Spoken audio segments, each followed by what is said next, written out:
নমস্কার, আমি শম্পা। আপনারা দেখছেন উত্তরের সংবাদ। প্রথমেই আজকের নিউজ হেডলাইন্স। সিএএ কার্যকর হতেই বিজয় উল্লাসে মাতল বিজেপি কর্মী সমর্থকেরা, কটাক্ষ বিরোধীদের।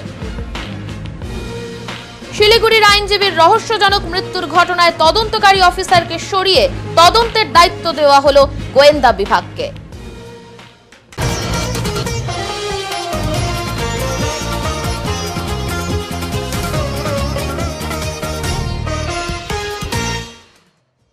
সিএএ কার্যকর হতেই ডঙ্কা বাজিয়ে বিজয় উল্লাসে মাতল বিজেপি, কটাক্ষ বিরোধীদের। সিএএ কার্যকর হওয়ায় কটাক্ষ বিরোধীদের। সিএএ কার্যকর হতেই ডঙ্কা বাজিয়ে বিজয় উল্লাসে মাতল জলপাইগুড়ি। বিভিন্ন রাজনৈতিক দলের পক্ষে কটাক্ষ। ভোটের প্রচারের জন্য বিজেপির এই সিএএ। সোমবার বিকেল থেকেই স্বাধীনতার ৭৫ বছর পর দেশে কার্যকরী হল নাগরিক সংশোধনী বিল। কেন্দ্রীয় স্বরাষ্ট্র মন্ত্রণালয়ের পক্ষ থেকে এই বিষয়ে অধ্যাদেশ জারির পর থেকে গোটা দেশে শুরু হয়েছে বিজয় উল্লাস। মঙ্গলবার সেই উল্লাসের ঢেউ আছড়ে পড়ল উত্তরবঙ্গের অন্যতম প্রাচীন শহর জলপাইগুড়িতে।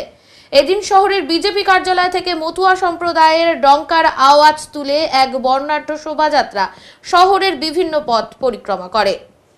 এই বিজয় উল্লাসে অন্যান্যদের মধ্যে উপস্থিত ছিলেন জেলার সাংসদ ডাক্তার জয়ন্ত কুমার রায়, জেলা বিজেপি সভাপতি বাপি গোস্বামী সহ মতুয়া সম্প্রদায়ের স্থানীয় প্রতিনিধিগণ।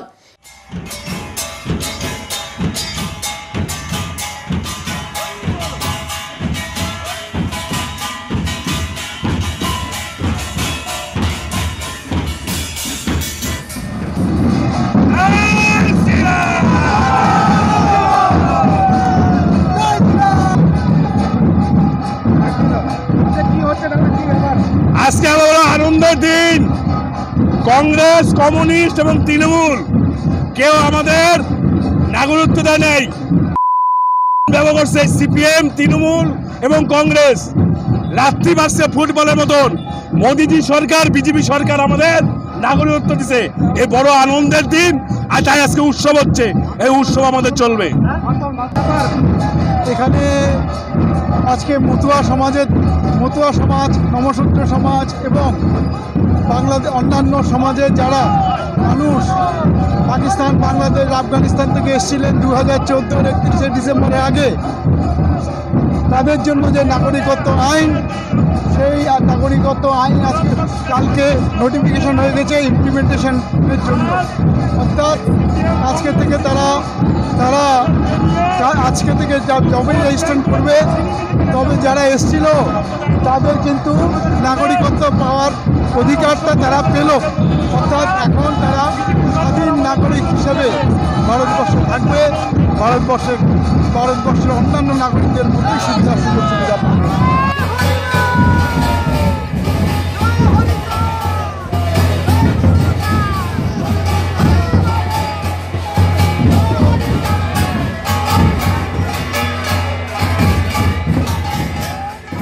গত রাতে সারা দেশ জুড়ে সিএএ লাগু হয়েছে, যেটা নাগরিকত্ব দেওয়ার আইন। আপনারা জানেন যে বাংলাদেশ, আফগানিস্তান, পাকিস্তান থেকে ধর্মীয় উৎপীড়নের কারণে যারা আমাদের ভারতবর্ষে চলে এসেছে, তাদেরকে নাগরিকত্ব দেওয়ার জন্য এই আইনটা করা হয়েছে। আমরা নরেন্দ্র মোদীজিকে ধন্যবাদ জানিয়ে আজকে জেলা পার্টি অফিসের সামনে আমরা ঢোল নিয়ে উচ্ছ্বাস করছি। মাননীয় প্রধানমন্ত্রীকে আমরা আজকে ধন্যবাদ জানাবো যে আপনি সিএএর মতন এত সুন্দর আইন এনেছেন। যারা ভারত স্বাধীন হওয়ার পর থেকে কেউ 47-এ এসেছেন, কেউ 65-তে এসেছেন, কেউ 71-এ এসেছেন, বা কেউ কিছুদিন আগেও এসেছেন আফগানিস্তান, পাকিস্তান বা বাংলাদেশ থেকে। তাদেরকে যে এইটা নাগরিকত্ব দেওয়ার জন্য, তার জন্য আমরা অসংখ্য ধন্যবাদ জানাই আমাদের সদ্য প্রধানমন্ত্রীজিকে। সাধারণ মানুষকে যখন সিটিজেন অ্যামেন্ডমেন্ট বিল এসেছিল সংসদে, তখন আমরা লিফলেট নিয়ে প্রত্যেকটা বাড়িতে গিয়েছি, প্রত্যেকটা লোককে আমরা জানিয়েছি যে এই আইনটা নাগরিকত্ব দেওয়ার জন্য, নাগরিকত্ব কেড়ে নেওয়ার জন্য নয়। কিন্তু টিএমসি, কংগ্রেস বা সিপিএম এরা লোকের মধ্যে একটা ভয় সৃষ্টি করার যে চেষ্টা করেছেন, আগেও করেছিলেন, এখনও করবেন। আমি বারবার বলছি, আবার জানিয়ে দিচ্ছি, সিএএ আইনটা নাগরিকত্ব দেওয়ার জন্য, কারো নাগরিকত্ব কেড়ে নেওয়ার জন্য নয়। এই আইন থেকে কারো কোনো ভয় পাওয়ার দরকার নেই। আজ পর্যন্ত যদি কেউ বাংলাদেশ থেকে এসে থাকেন, পাকিস্তান থেকে এসে থাকেন বা আফগানিস্তান থেকে এসে থাকেন, ধর্মীয় উৎপীড়নের কারণে তারাও এখানে থাকতে পারবেন। কখনো না, যারা ধর্মীয় উৎপীড়নের কারণে চলে এসেছেন বিভিন্ন দেশের থেকে, যে 3টে দেশের নাম আমি বললাম, কারো নাগরিকত্ব কেড়ে নেওয়ার জন্য এই আইন নয়। এটা হচ্ছে সিটিজেন অ্যামেন্ডমেন্ট অ্যাক্ট, মানে নাগরিকত্ব দেওয়ার জন্য এই আইনটা আছে। কারো নাগরিকত্ব কেড়ে নেওয়ার আইন, এই আইনের কোনো প্রাবধান নাই যে কারো কেড়ে নেবে। এই বিষয়ে বামপন্থী নেতা থেকে তৃণমূল ও কংগ্রেসের তরফে বলা হয়েছে, বিজেপি ভোটের আগেই এই ধরনের আইন চালু করে মানুষের ভোট নেওয়ার চেষ্টা করছে। দেখুন, সিএ বা এনআরসি, তো এটা স্পষ্ট যে যেখানে যেখানে এনআরসি হয়েছে যে সমস্ত স্টেটে আগে, সেখানকার লোকজনকে আমরা দেখেছি তারা ভীষণভাবে চরম অসুবিধার সম্মুখীন হয়েছে। এবং আসামে, আমরা পাশের রাজ্য আসামে দেখতে পেয়েছি যে সেখানে যখন এনআরসি লাগু হয়েছে বা চালু করেছে, তখন বেশ কিছু মানুষকে ডিটেনশন ক্যাম্পে গিয়ে আশ্রয় নিতে হয়েছে। এবং অনেক মানুষ দীর্ঘদিন ধরে আসামে থাকে, হয়তো ছোটোবেলায় এখানে পড়াশোনা করতো, তাদের এখানে ছুটে আসতে হয়েছে সেই কারো পড়াশোনার সার্টিফিকেট, কারো ভোটের নাম, সেই 20 বছর আগে যার ভোটার লিস্টের নাম ছিল সেইগুলি তথ্য সংগ্রহ করবার জন্য। এটা যথেষ্ট হয়রানির শিকার হতে হয় মানুষকে। এই গেল একটা দিক। দ্বিতীয় দিক হচ্ছে, দেখুন, আমরা তো এখানের লোক তো অলরেডি তারা সিটিজেন, ভারতের সিটিজেন, তারা ভোটদান করে, তারা রাষ্ট্রপতি নির্বাচন করে, তারা সাংসদ নির্বাচন করে, এমএলএ নির্বাচন করে, এবং এমএলএ সাংসদ মিলে রাষ্ট্রপতি নির্বাচন করে। তো অলরেডি তারা সিটিজেন, ভারতবর্ষের তারা নাগরিক। তাদেরকে নতুন করে আবার নাগরিকত্ব কেন নিতে হবে? আমাদের প্রশ্নটা এই জায়গায়। এবং যে সময় এটা ঘোষণা করা হলো, ঠিক ভোট ঘোষণার হয়তো 1 সপ্তাহ আগে এরকম একটা স্পষ্টকাতর বিষয়কে সামনে তুলে নিয়ে আসা হলো। তো সব দিক দিয়ে এবং এটা ভোটের সুবিধা বিজেপি ভেবেছে যে আমি এই সিএএ চালু করলে বা এই অ্যামেন্ডমেন্ট অ্যাক্ট যদি আমি লাগু করতে পারি বা ঘোষণা করতে পারি, তাহলে হয়তো ভোটের বাক্সে তার প্রতিফলন ঘটবে। কিন্তু বাংলার ভোটার, বিশেষ করে বাংলায় এর কোনো প্রতিফলন ঘটবে না। কারণ বাংলার মানুষ শান্তিপ্রিয়, তারা শান্তি চায়, তারা সকলকে নিয়ে বাঁচতে চায়। হ্যাঁ, তারা এটা চায় না যে পূর্ববঙ্গ থেকে, বাংলাদেশ থেকে যারা এসছে তারা বিতাড়িত হয়ে যাক, তারা চলে যাক। হ্যাঁ, এটা চায় না। এবং বিজেপি দেখুন বলছে যে সিএ মানে তো কাউকে বিতাড়িত করা নয়। তাহলে কেন সিএ, কেন এনআরসি? যদি বিতাড়িত করার উদ্দেশ্যই না থাকে, তাহলে এনআরসি কেন? তো আমরা তো অলরেডি নাগরিক, তারা তো নাগরিক, তাদের ভোটার কার্ড আছে, রেশন কার্ড আছে, জব কার্ড আছে, সব কিছু আছে। তো তাদের নতুন করে কেন আবার প্রমাণ দিতে হবে? তো এর বিরুদ্ধে আমাদের লড়াই চলবে। এবং ভোট ঘোষণা হলেও আমরা ভোটে মঞ্চে এই কথাগুলি বলবো। এবং স্বাভাবিকভাবে বিজেপি যে চিন্তা ভাবনা নিয়ে এনআরসি বা সিএ তারা লাগু করতে যাচ্ছিল, সেটা অন্তত বাংলায় তার সুফল পাবে না। হ্যাঁ, এবং বিজেপি এটা উল্টো প্রতিফলন ঘটবে এবং সেটা ভোটের বাক্সে তার প্রভাব পড়বে। দেখুন, বিজেপি যেগুলো করে সবটাই মার্কেটিংয়ের জন্য করে। এটা মার্কেটিং করার ওস্তাদ একটা দলের নাম বিজেপি। বিজেপির মতন করে মার্কেটিং করবে, এই নিয়ে আমাদের কোনো মাথা ব্যথা নেই। তবে সিএ নিয়ে যদি কোনো প্রশ্ন করেন, তাহলে বলতে চাই যে সিএকে আপনি এনআরসি থেকে কখনোই বাদ দিতে পারেন না। একে অপরের পরিপূরক সিএ এবং এনআরসি। এই দুটো হচ্ছে বিজেপির দুটো টুল। যখন ভোটের আগে দরকার পড়ে, তখন যাকে দরকার পড়ে তাকে ব্যবহার করে। ঠিক যেভাবে বিজেপি এবং তৃণমূল একে অপরের পরিপূরক, ঠিক সেভাবে সিএ এবং এনআরসি একে অপরের পরিপূরক। রাজভবনে যেদিন মমতা ব্যানার্জির সঙ্গে প্রধানমন্ত্রীর বৈঠক হয়, সেদিনই এই ব্লু প্রিন্টগুলো তৈরি হয়ে গিয়েছিল। এই ভোটে বিজেপিকে বেশ কিছু আসন পাইয়ে দেওয়ার জন্য সিএ কার্যকর করাটা অত্যন্ত জরুরি ছিল। সেটা হয়েছে। আবার যখন 26-এর বিধানসভায় নির্বাচন আসবে, তার আগের থেকে দেখবেন বিজেপির নেতারা বলছেন এনআরসি কার্যকর করবো। সেখানে এনআরসিটার কথা যদি বেশি করে বলা হয়, তাহলে মমতা ব্যানার্জির সাহায্য হবে এই রাজ্যে আরেকবার ফিরে আসার জন্য। মমতা ব্যানার্জি এবং বিজেপি একে অপরের পরিপূরক হিসেবে কাজ করছে, এবং তার জন্যই এই সমস্ত ব্লু প্রিন্টগুলো তৈরি হয়। এবং নির্বাচনের ঠিক একদিন, আজকেই হয়তো নির্বাচন ঘোষণা হবে বা আগামীকাল ঘোষণা হবে, এরকম একটা সময় সিএ নিয়ে একটা বিরাট ঘোষণা আমরা দেখতে পেলাম। শুধুমাত্র পোলারাইজেশন, হিন্দু মুসলিম বিভাজন এবং ধ্রুবীকরণের মাধ্যমে ভোট পাওয়া এবং আরেকবার সত্তা দখল করার যে কৌশল, সেই কৌশলে রিফ্লেক্ট করতেছে। এবং বাংলায় স্পষ্ট যে এর পিছনে মমতা ব্যানার্জির একটা বড় ভূমিকা রয়েছে। এই জায়গায় আমরা সবসময় বিরোধিতা করে আসছি। এটা একমাত্র কারণ হলো যে এই যে টাকা পয়সা চেয়েছিল বন্ড, তাতে তো ওরা বেকায়দা পড়ে গেছে। তার মানুষের দৃষ্টি অন্যদিকে নিয়ে যাওয়ার জন্যে এটা তাড়াহুড়ো করে চালু করে দিল। আর একটা হলো যে মানুষের ভিতর ভেদাভেদ বিভাজনের সৃষ্টি করার একটা উপায় তারা বের করেন, এর প্রচণ্ড বিরোধিতা করছে। হ্যাঁ, প্রচার চলবে। লোকসভার প্রার্থী পদ ঘোষণা হতেই তৃণমূলের 3 নেতার পদ থেকে ইস্তফার ঘটনায় দলের অসন্তোষ প্রকাশ্যে এলো। এই ঘটনা জলপাইগুড়ি জেলার ময়নাগুড়ি ব্লকের। উল্লেখ্য, রবিবার ব্রিগেডের সভা থেকেই আসন্ন লোকসভা নির্বাচনের 42টি আসনে প্রার্থীর নাম ঘোষণা করে তৃণমূল কংগ্রেস। এদিকে দল থেকে কোনো মর্যাদা না পাওয়ায় নির্বাচনের প্রাক্কালে দলীয় পদ থেকে ইস্তফা চেয়ে হোয়াটসঅ্যাপ মারফত জেলা সভানেত্রীকে চিঠি দিলেন ময়নাগুড়ির 3 নেতা বলে জানা গেছে। দলের জলপাইগুড়ি জেলা সম্পাদক সমীরণ পাল, জেলা কমিটির সদস্য তথা পৌরসভার 15 নম্বর ওয়ার্ডের কাউন্সিলর অমিতাভ চক্রবর্তী এবং ময়নাগুড়ি টাউন ব্লক তৃণমূল কংগ্রেসের সাধারণ সম্পাদক অপু রাউত। এ নিয়ে সোমবার ময়নাগুড়িতে সাংবাদিক বৈঠক করলেন 3 নেতা। তাদের অভিযোগ, দলের প্রতিষ্ঠা লগ্নের সদস্য হয়েও দলে পদ থাকলেও সেভাবে মর্যাদা দেওয়া হয় না। দলে জেলার কয়েকজন নেতৃত্ব যা করবেন সেটাই চূড়ান্ত। দল চলছে একনায়কতন্ত্রে, পদ আছে কিন্তু কোনো দায়িত্ব নেই। দলের মধ্যে ব্রাত্য করে রাখা হয়েছে তাদের বলে অভিযোগ। দলের পদে থেকেও কোনো মর্যাদা না থাকায় তারা এই সিদ্ধান্ত নিয়েছেন বলেও জানিয়েছেন। তারা আরো জানান, বহু পুরনো কর্মীরা হতাশ হয়েছেন, অনেকেই আবার দল ত্যাগ করেছেন। তবে দল চাইলে আগামী নির্বাচনে তাদের প্রার্থী হয়ে তারা কাজ করবেন বলেও জানান। এদিনের এই সাংবাদিক বৈঠকে আর কি ক্ষোভের কথা তারা জানিয়েছেন তা একবার শুনে নেব। অ্যাকচুয়ালি জলপাইগুড়ি জেলা তৃণমূল কংগ্রেসের যারা দায়িত্বপ্রাপ্ত আছে তার মধ্যে কয়েকজনের একনায়কতন্ত্র চলছে, যারা অনেক লড়াই আন্দোলনের মধ্য দিয়ে বাংলার বুকে, জলপাইগুড়ি জেলার বুকে তৃণমূল কংগ্রেসটাকে প্রতিষ্ঠিত করেছে। তাদের হয়তো পদ আছে কিন্তু কোনো দায়িত্ব নেই। কাউকে কাউকে পদ দিয়ে রেখে দেওয়া হয়েছে কিন্তু কোনো গুরুত্ব তারা পায়। পঞ্চায়েত নির্বাচনের প্রাক্কালে একটা মিটিং লাস্ট হয়েছিল, সেই মিটিংয়ে বলা হলো যে যারা সেক্রেটারি আছেন তাদের এক একটা ব্লকে অবজারভার করা হবে। কিন্তু আমরা যারা পুরানো মানুষ, যারা লড়াই আন্দোলনটা জানি এবং মানুষের পালসটা অনুভব করি, আমরা অজ্ঞাত কারণে লক্ষ্য করলাম যে আমাদের ব্রাত্য করে রাখা হলো।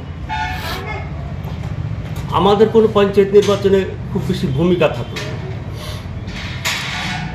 ইদানিংকালেও দেখছি যে জেলা কমিটির মিটিং হচ্ছে, সেই মিটিংয়ে কোনো ইনভাইট পাচ্ছে না। আপনি কি দায়িত্বে আছেন জেলা? আমি জলপাইগুড়ি জেলা তৃণমূল কংগ্রেসের সম্পাদক। এ কথা আমি হোয়াটসঅ্যাপে দলের যিনি সভানেত্রী আছেন তাকে জানিয়েছি, কিন্তু কোনো রেসপন্স পাইনি। যেহেতু সদ্য আমি বিজেপি থেকে আসছি, আমার নিজের কাছে পরিষ্কার থাকার জন্যই দলের স্বার্থে আমি 2টো সিটই ত্যাগ করে দিই। ভেবেছিলাম দল আমার এই ত্যাগের মর্যাদা দিবে, পরবর্তীকালে আমাকে হয়তো কাজ করার সুযোগ দিবে।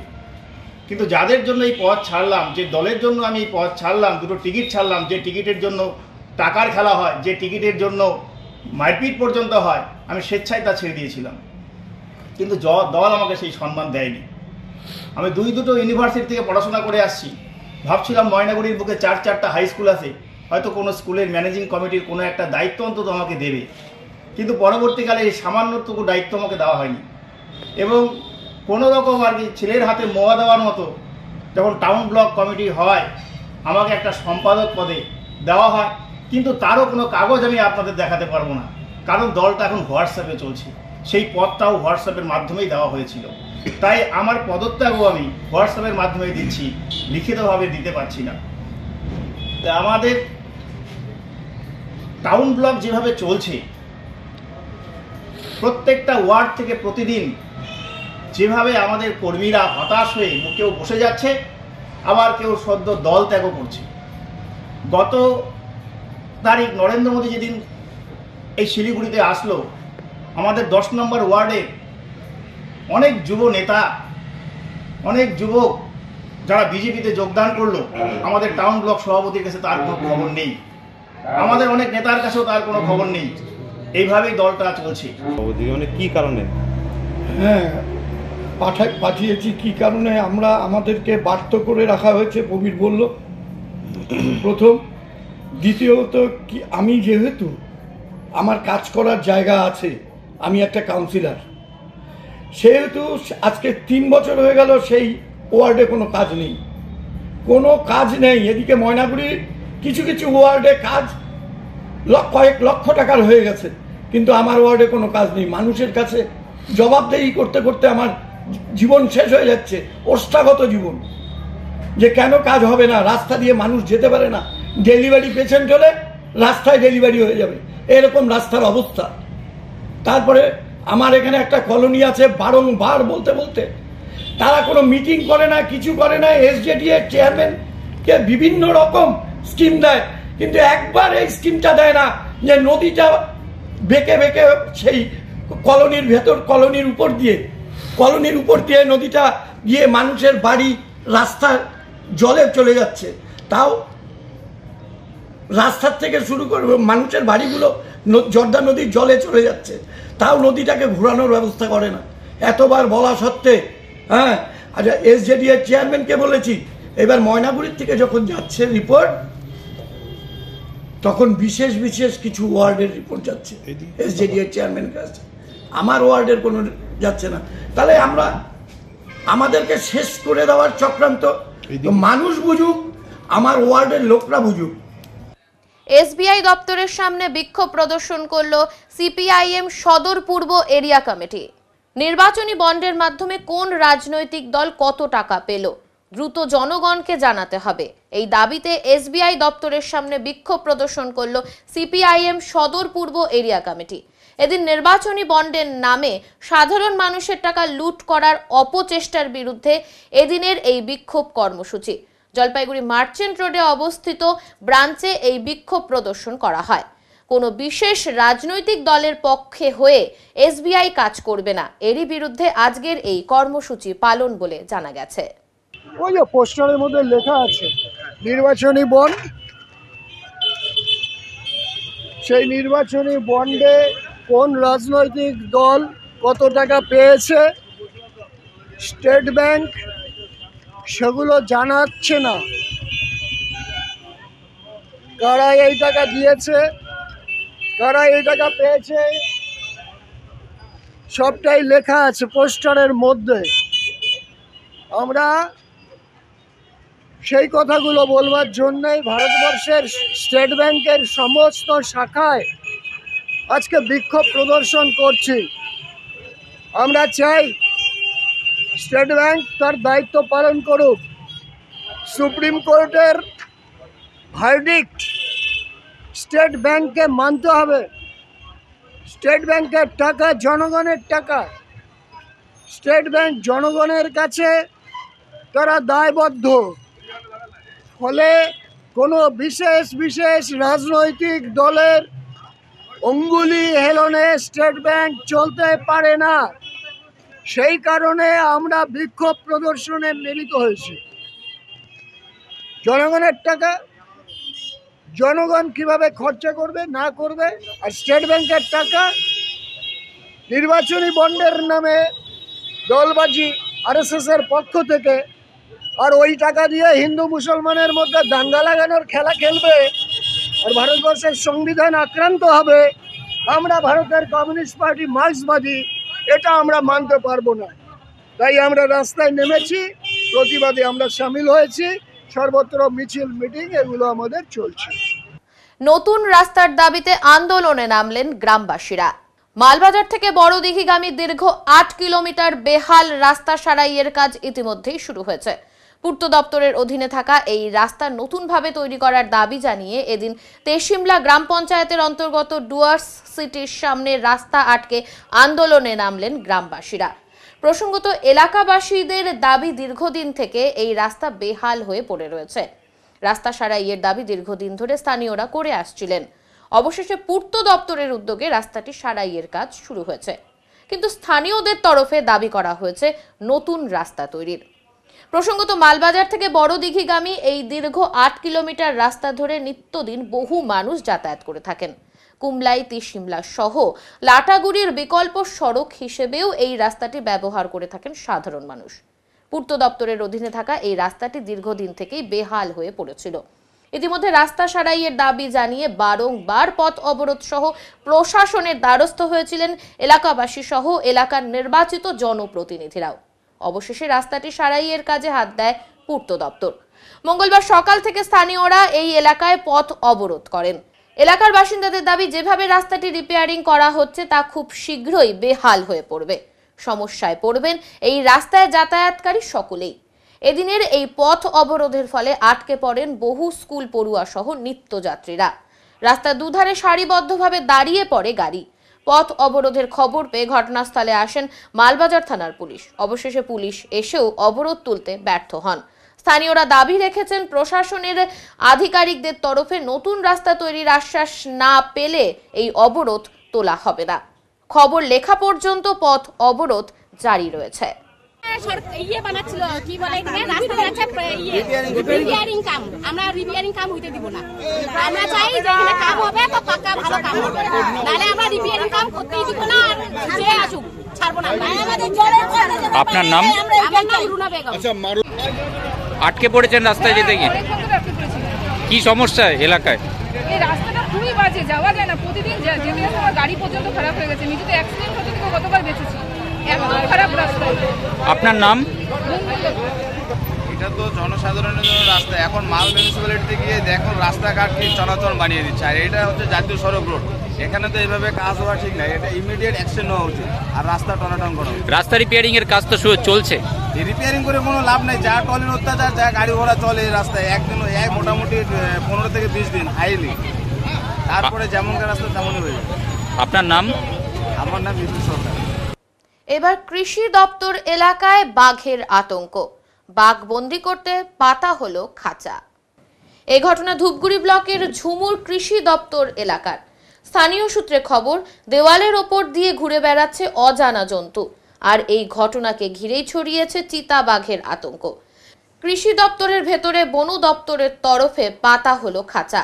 জানা গিয়েছে, সোমবার বিকেলে কৃষি দপ্তরের প্রাচীরের ওপর দিয়ে একটি বড় মাপের অচেনা জন্তুকে ঘোরাফেরা করতে দেখেন এলাকাবাসীরা। এমনকি সেই ছবি ক্যামেরাবন্দিও করেন অনেকেই। ঘটনায় আতঙ্ক ছড়িয়ে পড়ে কৃষি দপ্তরের কর্মীদের মধ্যে। কৃষি দপ্তরের পাশেই রয়েছে সেনা জওয়ানরা, যারা লোকসভা নির্বাচনের ডিউটিতে এসেছেন। স্বাভাবিকভাবেই বাঘ দেখা গিয়েছে ওই খবর বন দপ্তরের কাছে পৌঁছতেই তারা ছুটে আসেন ধূপগুড়ি ঝুমুর এলাকায় থাকা কৃষি খামারে। সেখানে বাঘ ধরার খাঁচা পাতা হয়। পরিস্থিতির ওপর নজর রাখছে বন দপ্তর।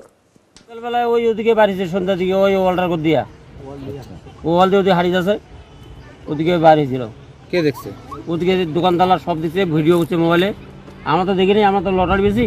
তারপরে ওদেরকে কই দেখি মোবাইলে দেখাচ্ছে। তারপর এখন কি অবস্থা? মানুষ কতটা আতঙ্কিত? মানুষ তো আপনার তো ভয় পাচ্ছে না, কাম বন্ধ করে দিচ্ছে। এখানে সবাই তো সাইডে আছে, সাইডবেলায় ওদিকে তো বাইরে তো যায় ভয় চড়ে। এখন ওই অবস্থায় আছে। আজকে ফার নিয়ে আসলো। কি নিয়ে আসছে আজকে? বাঘ ধরার খাঁচা? বাঘ ধরার খাঁচা নিয়ে আসছি। কে নিয়ে আসলো? Forest department. তো এখানে এটা কবে থেকে দেখা যাচ্ছে? কালকে, আজকে তো না, কালকে। এর পাশে কি ভোটের জন্য কি আর্মিরা আসছে? ওগুলো তো পাতলো আজকে। এই যে ফার্ম দুবার পরে পাতলো। এটা কি কৃষি দপ্তর অফিস? কৃষি দপ্তর অফিস। আপনার নাম? গোপাল সরকার। এর খাঁচা পাতা হয়েছে আমার এই ফার্মে, কৃষি ফার্মের এখানে পুকুর আছে, পুকুরের এখানে পাতা হয়েছে। এখানে বাঘ এখন কখন আসে সেই অপেক্ষায় আসে মানুষ। কেন পাতা হলো এখানে? বাঘ ধরার জন্য। কালকে কি দেখা গেছিল? কালকে তো বাঘ দেখা গেছিল, মোবাইলে তুলছিল এক ভদ্রলোক। সবাইকে বললো যে বাঘ এখানে আসে। তারপরে সবাইকে দেখাইলো যে এই যে ভিডিও দেখো। তারপরে কতটা আতঙ্কিত এলাকার লোক? আতঙ্কিত তো ভালো আতঙ্কিত, মানে বাচ্চা কাচ্চাকে তো বাইরে হতে দিতেছে না, স্কুলের বাচ্চা আসতেছে না কালকে থেকে। তো ওই বাঘ যেখানে দেখা গেছে ওর সেখানে তো আর্মিও রয়েছে পাশে, কোথায় আছে? আর্মি ছিল, হ্যাঁ মান্ডিতে আছে, ওর কৃষি মান্ডি আছে। কত দূর এখান থেকে? মান্ডি অল্প বেশি দূর না। ওখানে কিসের জন্য আছে ফোর্স? ফোর্স তো ওরা ভোটের জন্য গুলো আসছে, আর্মি। হ্যাঁ আর্মিগুলো, হ্যাঁ ওরা আছে ওখানে। তা ওরা তো আসে না এদিকে, কালকে তো এদিকে পুরা সবাই আতঙ্কিত, আর ফোর্স তো ওরা ওখানেই আছে। এখানে কখন খাঁচা পাতলো? খাঁচা পাতা তো ঘন্টাখানেক হলো। এটা বন দপ্তর? বন দপ্তর থেকে যাচ্ছে, হ্যাঁ। আপনার নাম? আমার নাম মোহাম্মদ আমিনুর ইসলাম। সংবাদে এখন সময় বিরতির, ফিরে আসছি বিরতির পর, সঙ্গে থাকুন। সব সময় সব দিকের সব খবর পেতে সাবস্ক্রাইব করুন, বেল আইকনটি প্রেস করে আপডেট থাকুন।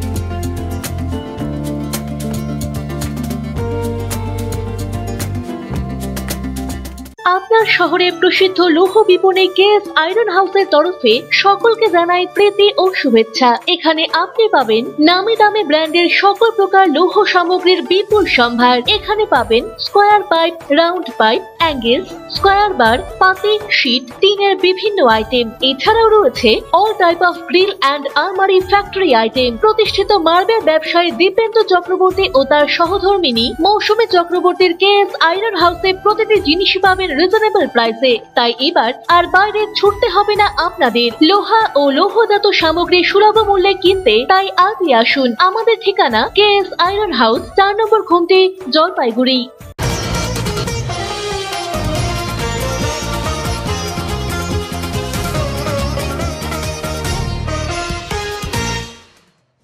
রামকৃষ্ণ পরমহংসদেবের 189তম জন্মতিথি উপলক্ষে এক অনুষ্ঠানের আয়োজন করা হয়।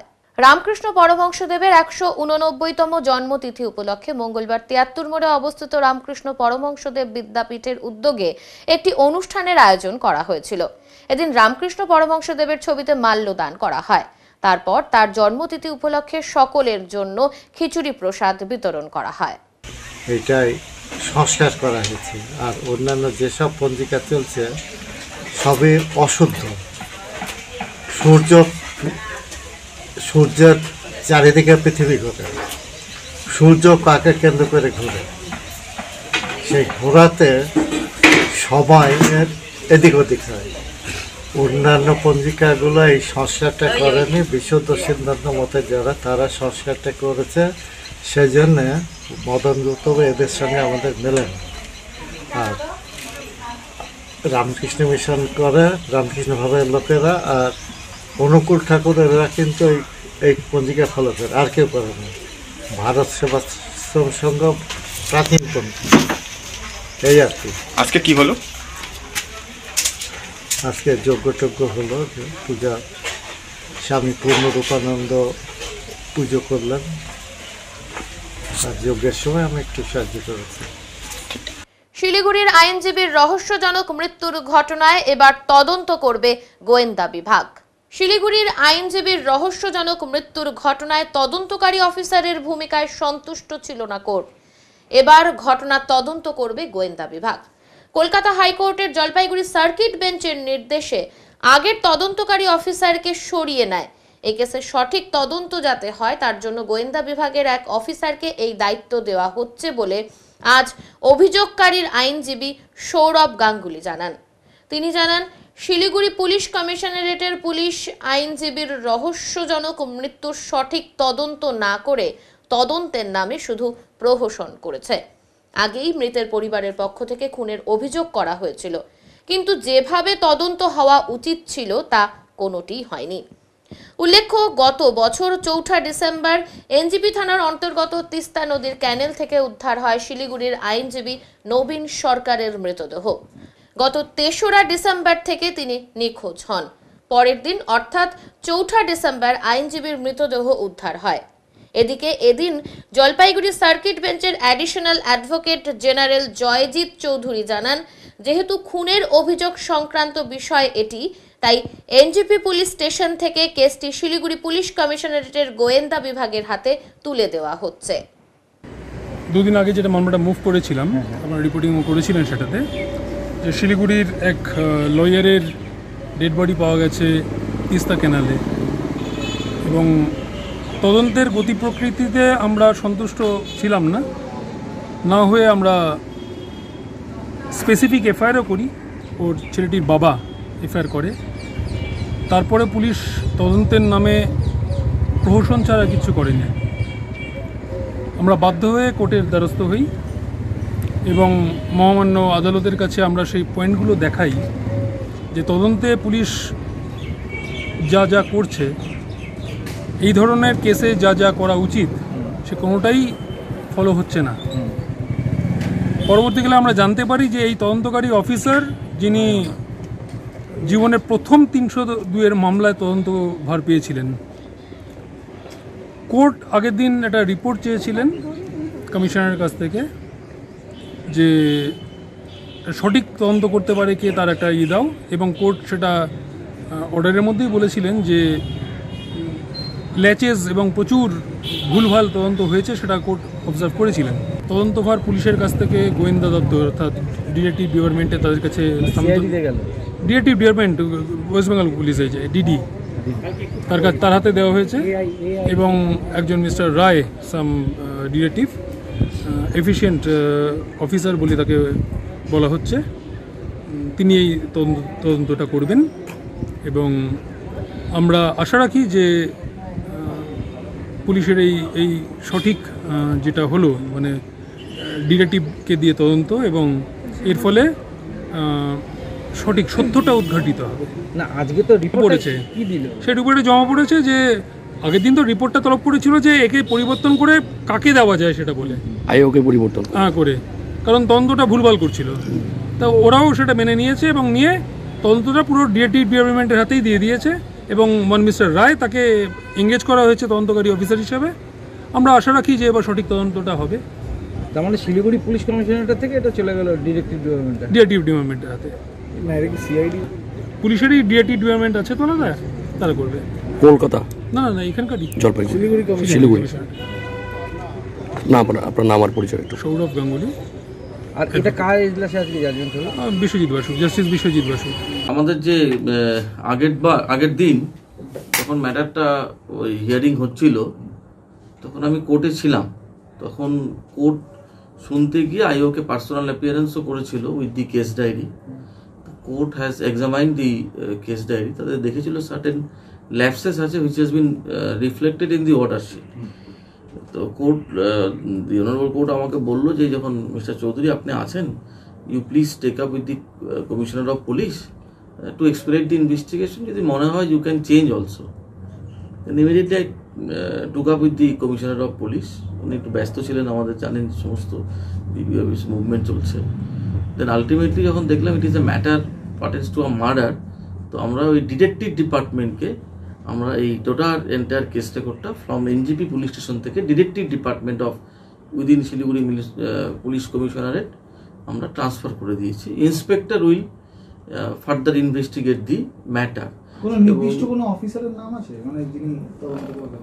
হ্যাঁ আছে, মিস্টার রয় আছে, ওই অর্ডার শিটে আপনি দেখতে পারবেন, আমার রয় আছে। অ্যান্ড জোনাল ডিসিপি এটা সুপারভাইজ করবে এবং মনিটরও করবে, এবং যত এক্সপিরিয়েন্সলি এটা ইনভেস্টিগেশন করে finally they will come to the conclusion. মিথ্যে মামলায় ফটোগ্রাফারকে গ্রেপ্তার করে ফাঁসানো হয়েছে। এই অভিযোগের ভিত্তিতে তদন্তকারী অফিসারকে তলব আদালতের। তদন্তকারী পুলিশ অফিসারকে তলব আদালতের ডিভিশন বেঞ্চের। মিথ্যে মামলায় ফটোগ্রাফারকে গ্রেপ্তার করে ফাঁসানো হয়েছে। এই অভিযোগে অভিযুক্ত পুলিশ অফিসারকে আগামীকাল আদালতে হাজির হওয়ার নির্দেশ দেওয়া হলো আদালতের তরফে। এই বিষয়ে মামলাকারীর আইনজীবী সৌরভ গাঙ্গুলি জানান, ঘটনার সূত্রপাত গত বছর 16 জুন। কালিম্পংয়ের বাসিন্দা আরিফ হোসেন পেশায় ফটোগ্রাফার। পুলিশের বিভিন্ন তদন্তে ফটোগ্রাফিতে সহযোগিতা করেন আরিফ। ঠিক সেই মতো সেই দিন কালিম্পং পুলিশের সাব ইন্সপেক্টর পদমর্যাদার অফিসার অভিজিৎ সুব্বা তাকে এক তদন্তের সহযোগিতা করার জন্য ডাকেন।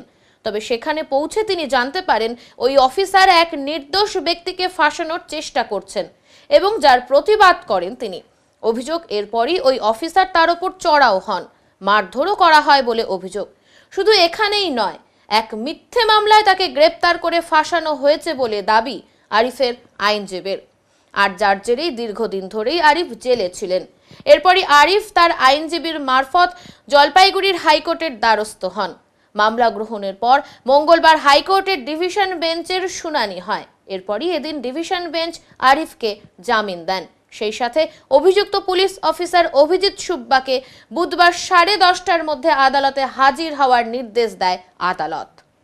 আসল ঘটনাটা হলো, যেটা আমরা জেনেছি আমাদের ক্লায়েন্টের কাছ থেকে, যেহেতু পুলিশ ফটোগ্রাফার ছিল, একে এই কমপ্লেনেন্ট অর্থাৎ অভিজিৎ সুব্বা ডাকে একটা মামলা তো মানে ছবি তুলতে হবে এই বলে। ওখানে গিয়ে ও জানতে পারে যে একটা নির্দোষ লোককে ফাঁসাচ্ছে। ও তখন ছবি তুলতে অস্বীকার করে যে না, আমি তুলব না। তখন এই অভিজিৎ সুব্বা ওকে প্রচণ্ড মারে এবং মেরে ও যখন ইনজোর্ড হয় ওকে 8:50-এ হাসপাতালে ভর্তি করে। এবার তারপরে ও বলেছে আমি এটা এসপিকে কমপ্লেন করব। রাগের মাথায় ওকে একটা মিথ্যে এনডিপিএস মামলাতে পুলিশ ফাঁসিয়ে দেয়। কোর্ট এটা টোটালটা বুঝতে পেরেছে এবং বুঝতে পেরে একে জামিন দিয়েছে। শুধু তাই নয়, আগামীকাল 10:30-এর মধ্যে এই সুব্বাকে এই এক্সপ্লেনেশন দেওয়ার জন্য কোর্টে ডেকেছে যে কি করে একটা লোক, যেটা তোমরা হাসপাতালে ভর্তি করলে 8:50 সে 10:15 থেকে 11:15 রাস্তায় ঘুরে বেড়াচ্ছিল এবং তোমরা আবার তাকে অ্যারেস্ট করলে এবং 11:25 ও পালিয়ে যেতে চায় এবং ইনজোর্ড হয় এবং 11:40 তোমরা ওকে হাসপাতালে ভর্তি করলে, যেখানে দেখা যাচ্ছে 8:50 অলরেডি ওরা হাসপাতালে ভর্তি। এটা কার এজলাসে ছিল আজকে? এটা ছিল আমাদের ডিভিশন বেঞ্চে জাস্টিস অনারেবল জাস্টিস মৌসুমী ভট্টাচার্য এবং অনারেবল জাস্টিস প্রসেনজিৎ বিশ্বাস তাদের বেঞ্চে। এনডিপিএস কেসে তো সিজ করার সময় কোনো একজন ম্যাজিস্ট্রেট থাকেন, কোনো ম্যাজিস্ট্রেট সমস্ত কিছু জাল পরবর্তীকালে করা হয়েছিল সাবসিকুয়েন্টলি। কারণটা কি? কারণ যে সিজার মেমোতে যে ইন্ডিপেন্ডেন্ট উইটনেসের সামনে সিজ করতে হয় কমপ্লিটলি ব্ল্যাঙ্ক ছিল, কোনো সাক্ষী ছিল না সিজারের এই অ্যারেস্টের সময়। অ্যারেস্ট মেমো কোনো ম্যাজিস্ট্রেট কেউ ছিলেন, অ্যারেস্ট যে করেছে কোনো উইটনেসের সামনে অ্যারেস্ট হয়নি, পুরো ব্ল্যাঙ্ক ছিল। এমনকি কোনো পুলিশ অফিসারের সিগনেচার ওখানে নেই, কোনো সাক্ষী ছিল না তাকে অ্যারেস্টের সময়। কি করে হবে? ওরা দেখাচ্ছে অ্যারেস্ট হয়েছে 10:15 থেকে 11:15, আবার 8:50 তো ওরাই হাসপাতালে ভর্তি করেছে। শুধু টোটালটাই পরবর্তীকালে জালভাবে তৈরি করা হয়েছে এই মামলার জন্য। পুলিশ স্টুডিওর মালিক তো দীর্ঘদিন থেকে থানার হয়ে কাজ করে। একদমই। এবং আমরা 3খানা আরও আছে, আমরা রেডি পেয়েছি 3খানা চার্জশিট অন্যান্য মামলার, সেগুলো আমরা ফাইল করেছি, যার থেকে দেখা যাচ্ছে ও সেই মামলার সাক্ষী হিসেবে এই লোকটাকে করেছে এবং সে ওই মামলাগুলোতে তদন্তে সহযোগিতা করেছে ছবি তুলে। আরিফ হোসেন যেহেতু ও একটা নির্দোষ লোককে ফাঁসানো হচ্ছিল এবং সে প্রতিবাদ করে এবং ওকে মেরে হাসপাতালে ভর্তি করে এবং যেহেতু এসপিকে কমপ্লেন করবো বলেছে, এর জন্য মিথ্যে একটা মামলাতে ওকে ফাঁসিয়ে দেয় কোর্ট। এই জন্য কাল সকালবেলা এই যে অ্যাম্বিগুইটিগুলো, ডিসক্রিপেন্সিগুলো, হিউজ কোয়ান্টিটি কন্টামিনেন্ট আর্টিকেলস ওটার সিজ ছিল। তো ওটা একটা 439-এর একটা অ্যাপ্লিকেশন ওর আজকে হয়েছে, ওটা মুভ হয়েছে ডিভিশন বেঞ্চে। তো ওটা বেল হয়েছে। আর কালকে ইনভেস্টিগেটিং অফিসার যিনি আছেন কিছু ডিসক্রিপেন্সিস কোর্ট সেটা অবজার্ভ করেছে। তো ওই জন্য ওটা ক্লারিফিকেশনের জন্য ইনভেস্টিগেটিং অফিসারকে কালকে কল ফর করা হয়েছে। কি রয়েছে মানে মূলত সময়টা নিয়ে একটা কোনো হাসপাতালে ভর্তি হওয়ার ওটা যে মামলার যে বিষয়বস্তু তার সঙ্গে কিছু কিছু ব্যাপার ম্যাচ করছে না, কারণ টাইমিংয়ের কিছু কিছু ব্যাপার সেগুলো কোর্ট ক্লারিফিকেশন চেয়েছে। আর আজকে বেলটা হয়ে গেছে, বেলটা সম্পূর্ণ অন্য গ্রাউন্ডে বেলটা হয়েছে। কিছু টেকনিক্যাল যেগুলো কারণ থাকে, এনডিপিএসটা তো ভীষণ টেকনিক্যাল ম্যাটার, সুতরাং সেই টেকনিক্যালিটিসের উপরে বেলটা হয়েছে এবং কোর্ট ওটা অবজার্ভ করেছে। তো ওই জায়গাটাতে আইওটা ক্লারিফাই করতে পারবে। কালকে আইওর পার্সোনাল অ্যাপিয়ারেন্সের জন্য আছে, আইও কালকে আসবে, তারপর দেখা যাক। পুলিশে কোনো গাফিলতি নজরে পড়েছে এই মুহূর্তে কিছু বোঝা যাচ্ছে না, কারণ এটা সাব জুডিশিয়ারি ব্যাপার। গাফিলতির এখানে কোনো ব্যাপার নয়, সবই আইন এবং আইনের প্রভিশনস। সুতরাং যদি কোনো প্রভিশনস কিছু থাকে তাহলে বেল হবে, সুতরাং পুরোটাই তার উপর ডিপেন্ড করবে। আবারও বনাঞ্চলে আগুন নেভাতে ঘটনাস্থলে বনকর্মী এবং দমকল কর্মীরা। আবারও বনের মধ্যে আগুন, শুকনো পাতায় দ্রুত ছড়িয়ে পড়ে আগুন, লেলিহান শিখায় জ্বলে উঠল বনাঞ্চল। বনকর্মী এবং দমকল কর্মীদের চেষ্টায় আগুন নিয়ন্ত্রণে এলেও বনভূমির বেশ খানিকটা অংশ আগুনে পুড়ে ছাই হয়ে যায়। ঘটনাটি ঘটে মালবাজার মহকুমার নাগরাকাটা ব্লকের চাপড়ামারি বনাঞ্চলের 17 নম্বর জাতীয় সড়ক সংলগ্ন এলাকায়। জানা গেছে এদিন বনকর্মীদের নজরে আসে 17 নম্বর জাতীয় সড়কের দুদিকে বনের ভেতরে আগুন জ্বলছে। খবর পেয়ে ঘটনাস্থলে ছুটে আসেন চালসা রেঞ্জের রেঞ্জার প্রকাশ থাপা সহ বনকর্মীরা। ততক্ষণে আগুন অনেকটাই ছড়িয়ে পড়ে। মালবাজার থেকে আসে বনকর্মীরা, তারা আগুন নেভাতে তৎপর হন। খবর দেওয়া হয় মালবাজার দমকল কেন্দ্রে, সেখান থেকে ছুটে আসে দমকলের একটি ইঞ্জিন। বেশ কিছুক্ষণের চেষ্টায় আগুন নিয়ন্ত্রণে আসে, তবে ততক্ষণে বেশ খানিকটা অংশ আগুনে ভস্মীভূত হয়ে যায়। অ্যাকচুয়ালি এই বছর অনেক ড্রাই সিজনের বৃষ্টির খুব দরকার আছে, কিন্তু বৃষ্টি না হওয়ার জন্য একটু ড্রাই হয়ে গেছে, পাতা পড়ে পড়ে। এই আজকে সকালে এই কেউ হইতে পারে সিগারেট কেউ খেয়ে রাস্তার মধ্যে মনে হচ্ছে দিচ্ছে আগুনটা, তো তারপর এই স্প্রেড হইতে হইতে এই অবধি চলে আসছে। তারপর আমাদের এই যে স্টাফ নিয়ে এই যে ব্লোয়ার আছে আমাদের মেশিনটা, এই ফায়ার লাইনটা কাটা হলো, তার সাথে আমরা কন্ট্রোল করতে পারলাম না। পরে মালবাজারে ফায়ার ব্রিগেডে ডাকে অনেকটা কন্ট্রোল, এখন অবধি কন্ট্রোল হয়ে গেছে। মানুষকে কি বলবেন আপনারা? খুব এটা খারাপ লাগে, কারণ হচ্ছে এই বন জঙ্গলটা শুধু আমাদের জন্য নয়, সমস্ত বন্যপ্রাণ পাখি সব থাকে, এদেরকে মানে একবার আগুন লাগলে এদের সব নষ্ট হয়ে যায়। তো আমি অনুরোধ করি সবাইকে যে সাধারণ পাবলিককে অ্যাটলিস্ট সেরকম আগুনটা নিয়ে এই মাসের মানে যেখানে সেখানে ফালবেন না, তো সে ফেললে এরকম অবস্থা হয়ে যাবে, ওই স্প্রেড হয়ে সমস্ত এই বন্যজীবী কিন্তু নষ্ট হবে। সংবাদে এখন সময় বিরতির, ফিরে আসছি বিরতির পর, সঙ্গে থাকুন। সব সময় সব দিকের সব খবর পেতে সাবস্ক্রাইব করুন, বেল আইকনটি প্রেস করে আপডেট থাকুন।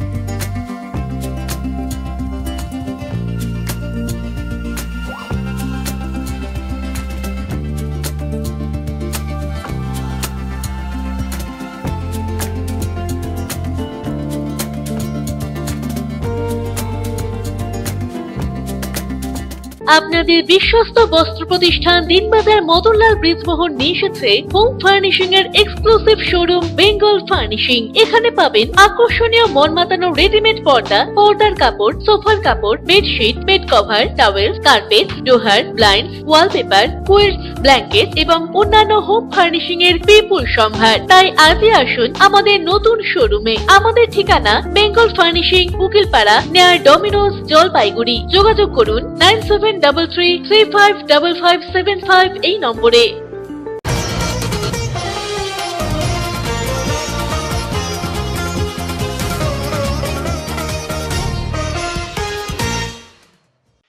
শিবরাত্রি উপলক্ষে মেলার আয়োজন, শেষ দিনেও অসংখ্য মানুষের ভিড়। ভূষাপাড়া বানিয়াপাড়া শিব মন্দির কমিটি আয়োজিত মেলার বিভিন্ন সাংস্কৃতিক অনুষ্ঠানের মাধ্যমে মেলার সমাপ্তি ঘটে। উল্লেখ্য, উত্তরবঙ্গ তথা জলপাইগুড়ির মধ্যে সবচেয়ে বড় শিবের মূর্তি তৈরি করে তাক লাগিয়ে দিয়েছেন তারা। গড়ে উঠেছে শৈব স্থানও। দূর দূরান্ত থেকে এই শিবের মূর্তি দেখতে ভিড় করছেন সাধারণ মানুষ। এই মেলাকে কেন্দ্র করে বিভিন্ন সাংস্কৃতিক অনুষ্ঠানেরও আয়োজন করা হয়। মেলায় লোকের সমাগম ঘটেছিল অনেক। এখন মঙ্গলবারের আবহাওয়ার খবর।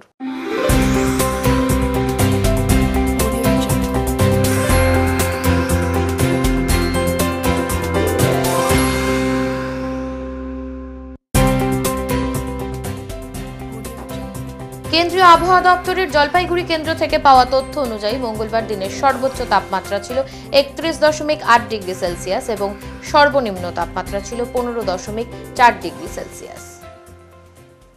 শেষ করবার আগে আজকের বিশেষ সংবাদ আরো একবার।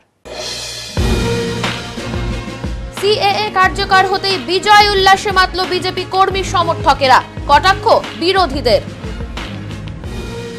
শিলিগুড়ির আইনজীবীর রহস্যজনক মৃত্যুর ঘটনায় তদন্তকারী অফিসারকে সরিয়ে তদন্তের দায়িত্ব দেওয়া হলো গোয়েন্দা বিভাগকে। উত্তরের মনের পরিবেশনায় উত্তরের সংবাদ এখনকার মতো এই পর্যন্তই। নমস্কার।